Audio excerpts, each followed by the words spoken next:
Yeah, thank you, Liam, for your talk. You started by saying that we must stand firmly on the side of the Cuban people against US imperialism, and I wholeheartedly agree with that.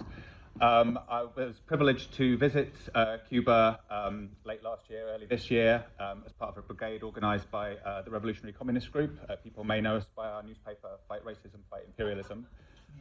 So I was able to see firsthand the gains of the socialist revolution in Cuba.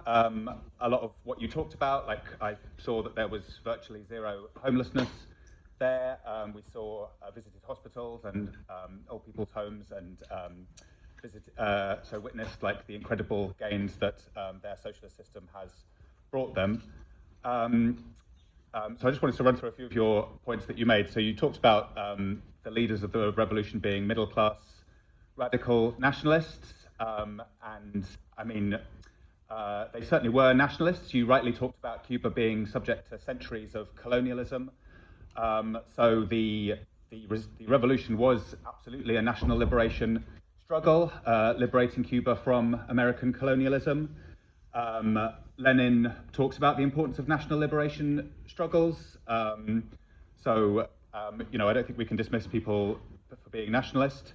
And it was absolutely a working class movement.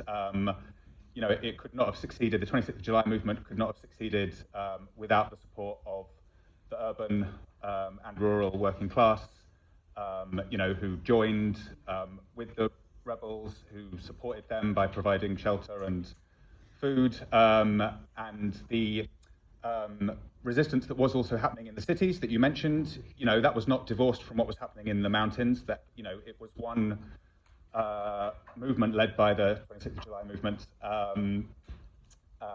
Frank Pays, who was leading the urban struggle, the strikes and things that were going on there. At one point you said there weren't any general strikes, but then you did say there was this very successful general strike that was the final nail in the coffin of the US-backed regime that took place 2nd to the 3rd of January 1959.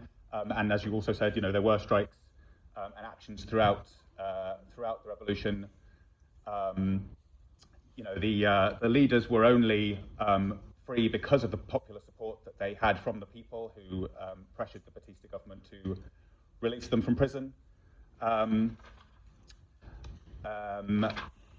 terms of LGBTQ oppression, just to pick one example from what you were talking about, I mean, Cuba decriminalized homosexuality before it was decriminalized in Scotland or the north of Ireland. You said, you know, they're pretty much at the same stage as the rest of Latin America. I mean, that's just not true. You know, there's lots of places in Latin America and the Caribbean where homosexuality is still illegal, and it hasn't been illegal in Cuba for many, many decades. So. Thank you.